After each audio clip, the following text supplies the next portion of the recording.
Pancasila, ketuhanan yang Maha Esa, kemanusiaan yang adil dan beradab, persatuan Indonesia, kerakyatan yang dipimpin oleh hikmat kebijaksanaan dalam permusyawaratan perwakilan, keadilan sosial bagi seluruh rakyat Indonesia.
Nak, kapan pulang kampung? Mama sakit nih.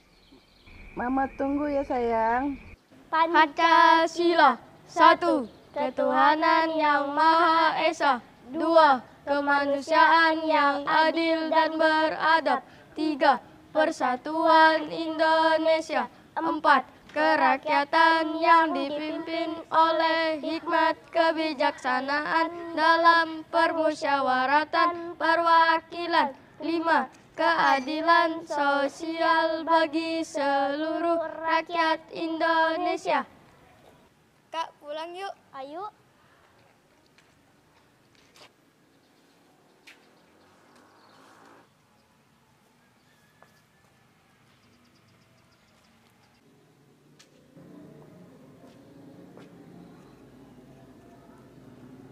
Pancasila, itulah namanya. Itu adalah dasar dari negara kita. Sebagai pemuda Indonesia, kita wajib menanamkannya di hati. Dengan cara diucapin di mulut, diyakini di hati, dan dibuktikan dengan perbuatan.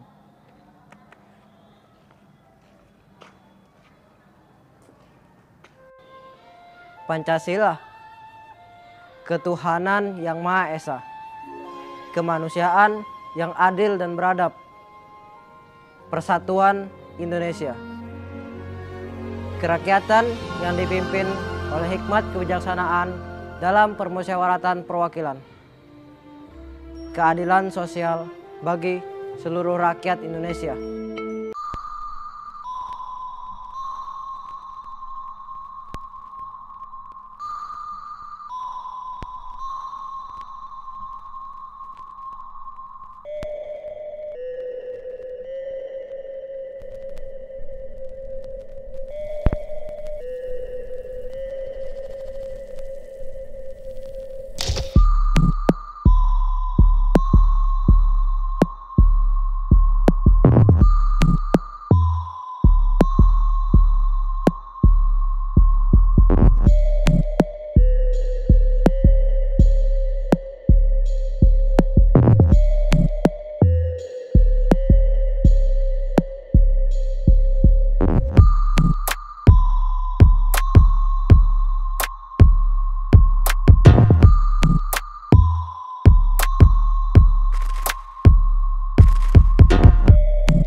Assalamualaikum warahmatullahi wabarakatuh. Selamat siang, salam sejahtera bagi kita semua. Di sini saya Hepri Marliansyah selaku moderator dari kelompok 6 Pendidikan Pancasila. Yang terhormat Bapak Acep Roni Hamdani, MPD, selaku dosen pendidikan Pancasila dan rekan-rekan semua. Yang pertama, kami ingin berterima kasih kepada Bapak Acep Roni karena telah diberikan waktu dan kesempatan untuk menjabarkan materi kami yang sudah kami rangkum.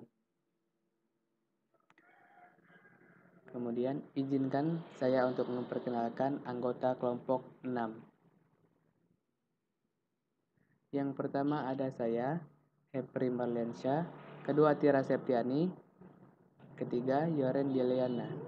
Baiklah, materi selanjutnya akan dibacakan oleh Yoren Deliana.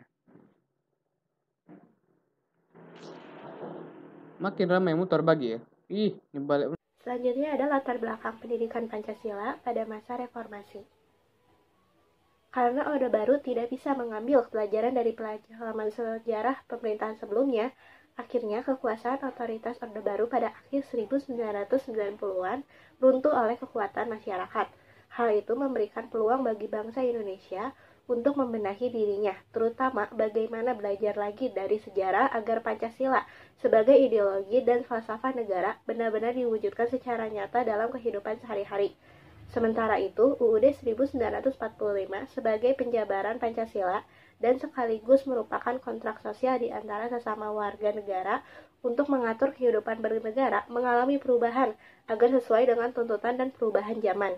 Karena itu pula orde yang oleh sementara kalangan tersebut disebut Orde Reformasi, melakukan aneka perubahan mendasar guna membangun tahta pemerintahan baru. Yang selanjutnya ada pendidikan karakter dan moral pada masa Orde Reformasi. Pendidikan karakter merupakan langkah yang strategis dan penting dalam membangun kembali jati diri bangsa. Oleh karena itu, pelaksanaan pendidikan harus diawali dari rumah tangga, sekolah, serta lembaga pendidikan atau organisasi pendidikan, dan dari masyarakat. Penerapan pendidikan karakter dalam dunia pendidikan yang berperan aktif haruslah semua pihak dan haruslah melibatkan semua komponen-komponen, dan komponen-komponen tersebut antara lain adalah isi kurikulum, proses pembelajaran dan penilaian, penanganan atau pengelolaan sekolah, dan pelaksanakan aktivitas lainnya. Nilai-nilai yang terkandung dalam Pancasila di tahun 1999 setelah terjadinya pergantian antara era Orde Baru menjadi reformasi, keadaan pendidikan pada saat itu kurang baik. Maka pemerintahan mengambil tindakan cepat untuk mengatasi itu, supaya moral bangsa Indonesia tidak luntur karena terjadinya pergantian masa Orde Baru ke reformasi. Maka pada era reformasi, pendidikan moral Pancasila cenderung mengacu pada nilai moralnya saja, sehingga pendidikan moral Pancasila pada saat itu cukup berkembang dengan baik, karena dilakukannya dengan sesuai ketentuan perundang-undangan. Sekian. Ini yaitu tentang implementasi pendidikan Pancasila era reformasi dan tantangan penerapan implementasi Pancasila pada era reformasi. Dalam pengimplementasiannya, ada pun prinsip Pancasila pada Orde Reformasi ini yaitu penanaman nilai-nilai Pancasila yang harus lebih dilaksanakan dengan baik. Artinya, 5 sila yang ada di dalam Pancasila itu harus diamalkan dengan sebaik-baik mungkin pada era reformasi yang sekarang ini. Tetapi, dalam pengimplementasian Pancasila terdapat beberapa tantangan. Yang pertama, karena penerapan Pancasila tidak lagi dihadapkan pada ancaman pemberontakan yang ingin mengganti Pancasila dengan ideologi lain, melainkan dihadapkan pada kondisi kehidupan masyarakat yang diwarnai oleh kehidupan yang serba bebas, yaitu dalam artian bebas berorganisasi, berinteraksi, dan sebagainya. Dan ini dapat menimbulkan dampak negatif bagi negara kita sendiri, karena ini dapat menimbulkan pergaulan bebas atau pola komunikasi yang tidak beretika dan dapat memacu terjadinya perpecahan dan sebagainya. Yang kedua, menurunnya rasa persatuan dan kesatuan di antara sesama warga bangsa saat ini adalah yang ditandai dengan adanya konflik di beberapa daerah, tawuran antar pelajar, tindak kekerasan yang dijadikan sebagai alat untuk menyelesaikan permasalahan dan sebagainya. Dari sini sudah terlihat jelas bahwa nilai-nilai Pancasila yang mengutamakan kerukunan telah hilang dari kehidupan masyarakat Indonesia. Yang terakhir, saat ini bangsa kita ini dihadapkan pada perkembangan dunia yang sangat cepat dan mendasar, serta berpacunya perkembangan bangsa-bangsa. Selanjutnya,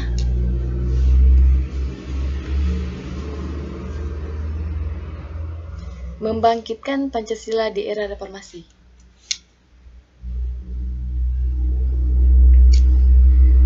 Dalam membangkitkan Pancasila di era reformasi ini, pertama, seharusnya para pemimpin bangsa dan negara tidak hanya mengucapkan Pancasila dan Undang-Undang Dasar 1945 dalam pidato-pidato, tetapi harus mempraktekkan nilai-nilai tersebut dalam kehidupan sehari-hari.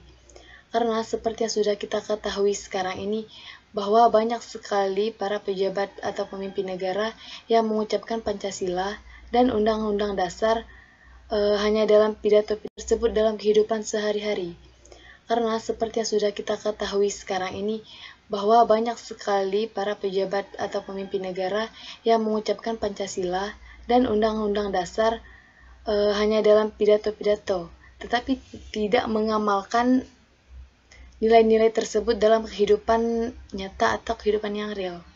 Yang kedua, kelihatannya yang diperlukan dalam konteks era reformasi adalah pendekatan yang lebih konseptual, komprehensif, konsisten, integratif, sederhana, dan relevan dalam perubahan-perubahan yang terjadi dalam kehidupan masyarakat berbangsa dan bernegara. Selanjutnya, adapun melalui pendekatan imperatif. Baik, selanjutnya melalui pendekatan imperatif. Yang pertama, Pancasila harus dimaknai secara profesional dan konseptual. Artinya, Pancasila harus dipandang dan dikonsolidasi secara profesional, yakni tetap konsisten pada pemikiran para pendiri bangsa pada satu sisi lain, dan memiliki kemampuan beradaptasi pada perkembangan dunia kontemporer pada satu sisi lainnya. Yang kedua, Pancasila jangan lagi dijadikan sebagai alat kooptasi negara untuk kepentingan politik kekuasaan yang otoriter. Artinya, Pancasila harus tumbuh mekar dalam kehidupan bangsa ini justru karena adanya kesadaran dari semua elemen, baik elemen elit maupun dari masyarakat, bukan karena adanya indoktrinisasi yang berlebihan. Yang ketiga, Pancasila merupakan arena ekspresi sosial budaya masyarakat yang demokratis. Maksud dari ini adalah masyarakat itu diharapkan untuk tidak lagi memunculkan ketegangan antara kelompok yang membuat Pancasila ini digunakan untuk memaksakan kehendak maupun instrumen untuk membuat kekritisan berpikir terhadap kelompok lain. Yang keempat, masyarakat perlu menumbuhkan kesadaran bahwa Pancasila merupakan landasan etis ekonomi. Maksudnya, sehingga dalam melakukan aktivitas ekonomi dan bisnisnya, masyarakat ekonomi ini selalu melihat keadilan sosial sebagai keadilan yang terdistribusikan. Selanjutnya,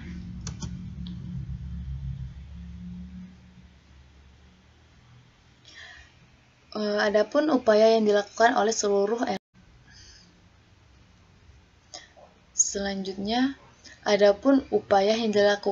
seluruh elemen masyarakat. Yang pertama, dikembangkannya beberapa sikap, yaitu sikap Kivich disposition, merupakan pengembangan nilai dan sikap kewargaan dalam interaksi sosial kemasyarakatan, kebangsaan, dan pergaulan global.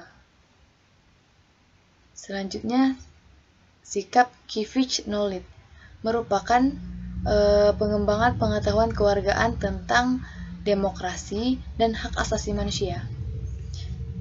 Yang terakhir ada sikap Kivich skill, merupakan sikap pengembangan keterampilan kewargaan sebagai anggota masyarakat, bangsa, dan masyarakat global dalam interaksinya dalam kehidupan sosial maupun dalam interaksinya dengan negara maupun dunia internasional.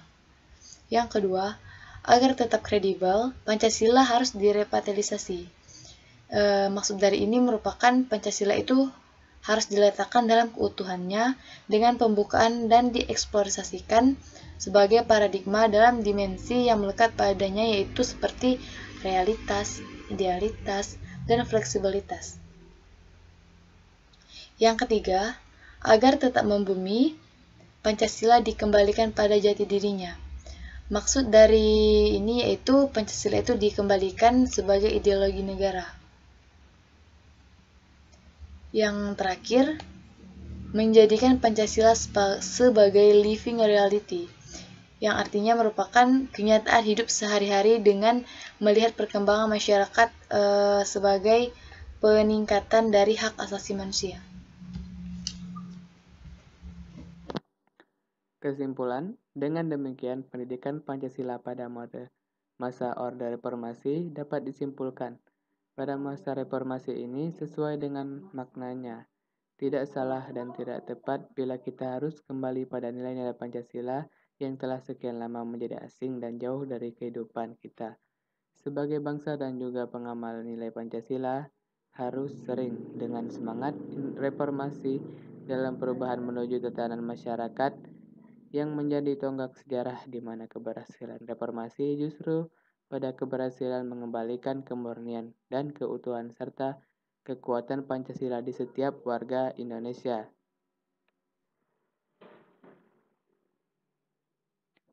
Ya, mungkin sekian pembahasan kita pada hari ini. Terima kasih dan mohon maaf bila ada tutur kata yang tidak berkenan. Kami akhiri wabillahi taufiq wal hidayah. Wassalamualaikum warahmatullahi wabarakatuh. Selamat siang.